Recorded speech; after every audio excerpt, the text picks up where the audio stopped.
semuanya, welcome to my channel. Dan di vlogku yang kali ini aku bakal ngajakin kalian semua untuk mengurangi mikroplastik. Dan cara untuk mengurangi mikroplastik itu ya dengan mengurangi penggunaan plastik. Karena dengan penggunaan plastik yang berkurang, otomatis sampah plastik kan ikut berkurang. Dan otomatis juga mikroplastik hasil penguraian dari sampah plastik itu pun juga akan ikut berkurang. Seperti poster yang udah pernah aku post di feed Instagram aku sebelumnya, di sana udah dijelasin kayak kenapa sih kita harus mengurangi mikroplastik. Karena mikroplastik itu sangat berbahaya, dan jangka berbahayanya dia tuh nggak untuk saat ini aja ya, tapi bahkan sampai beribu-ribu tahun ke depan kayak gitu.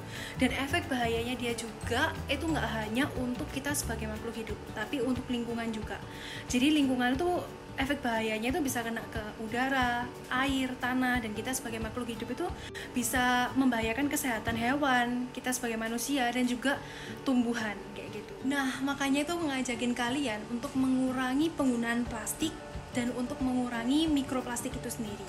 Kenapa? Karena itu untuk kebaikan kita semua, baik itu untuk kesehatan lingkungan, kesehatan makhluk hidup kayak tumbuhan dan hewan, dan kesehatan kita sendiri sebagai manusia.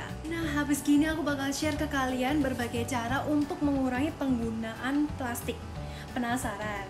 Makanya so stay tune and let's check this out. Oke, cara yang pertama kalian bisa memulai dengan mengubah kebiasaan penggunaan tas kresek menjadi penggunaan tas belanja ketika kalian berbelanja sesuatu. Yang perlu kalian lakukan adalah yang pertama, menyediakan tas belanja. Tasnya ini nggak perlu bagus-bagus banget sih, yang biasa-biasa aja. Yang penting ukurannya pas, habis gitu kuat, kayak nggak gampang sobek, terus bisa memuat belanjaan kalian dengan baik, kayak gitu ya. Terus yang kedua, kalian lipat-lipat tasnya ini jadi kecil kayak gini. Yang ketiga, kalian simpen tas belanjaannya ini di dalam tas bawaan kalian ketika pergi-pergi. Jadi supaya ketika sewaktu-waktu kalian ada perlu mendadak untuk belanja, kalian bisa langsung aja keluarin tas belanjaan ini yang pasti tersedia di dalam tas bawaan kalian. Terus bisa langsung kalian pakai deh buat muat belanjaan kalian. Habis gini aku mau ke minimarket dekat rumahku dan aku mau belanja pakai tas belanja. Ini aku udah sampai di minimarket deket rumah aku. Nah, waktu pegawai minimarketnya tanya kayak, "Kak, pakai kantong kresek?" Nah, itu aku langsung jawab aja, "Nggak perlu mas," gitu. Karena aku udah siap sedia tas belanjaan aku yang udah aku simpen di tas pergi yang biasa aku pakai. Nih, aku baru aja belanja pakai tas belanja. Udah gampang, praktis kan? Terus cara untuk mengurangi penggunaan plastik yang berikutnya bakal dijelasin sama teman aku, Aisyah.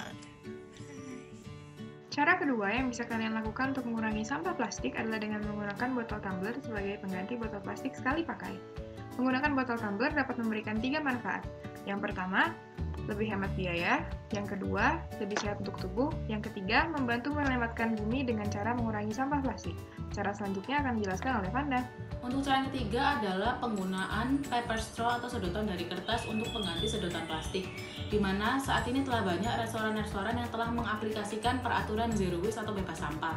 Untuk contoh yang saya bawa saat ini adalah Starbucks, di mana Starbucks ini telah mengaplikasikan peraturan tersebut dengan menggunakan paper straw atau sedotan dari kertas untuk pengganti sedotan plastik selama 3 bulan belakangan ini. Jadi contohnya seperti ini, paper straw.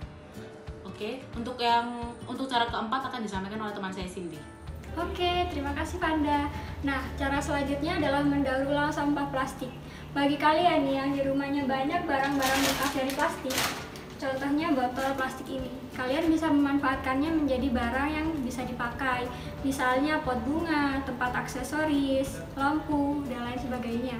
Namun bagi kalian yang kesulitan atau tidak sempat untuk mendaur ulangnya, kalian bisa mengumpulkannya menjadi satu, kemudian diberikan kepada pemukul barang bekas. Oke. Nah, jadi yang tadi itu adalah tips-tips untuk mengurangi sampah. Sekarang aku akan menjelaskan tentang pengelompokan sampah. Sampah itu dibagi menjadi 2, yaitu sampah organik dan sampah anorganik. Sampah organik adalah sampah yang bisa didaur ulang dan mudah untuk terurai.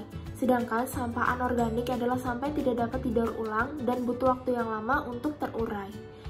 Nah, apa aja sih termasuk sampah organik dan sampah anorganik? Sampah organik yaitu daun, ranting, kayu, rumput, sisa makanan, buah dan sayur-sayuran, serta kotoran makhluk hidup. Sedangkan sampah anorganik adalah kain, plastik, kaleng, kaca, karet, styrofoam, kertas, dan kardus. Nah, manfaat dari informasi ini adalah untuk mengedukasi kalian agar meningkatkan kebersihan lingkungan, mempermudah proses daur ulang, serta mengurangi tumpukan sampah yang ada di laut. Nah, sekarang aku bakal ngasih contoh ke kalian bagaimana cara memilah sampah organik dan sampah anorganik. Nah, ini sebagai contoh tempat sampah organik dan tempat sampah anorganik. Ketika selesai makan, sisa makanannya dibuang ke tempat sampah organik dan sampah plastik makanannya dibuang ke tempat sampah anorganik. Nah, sekian video informasi dari kami, semoga bermanfaat. Yuk bantu selamatkan bumi dengan cara mengurangi sampah plastik.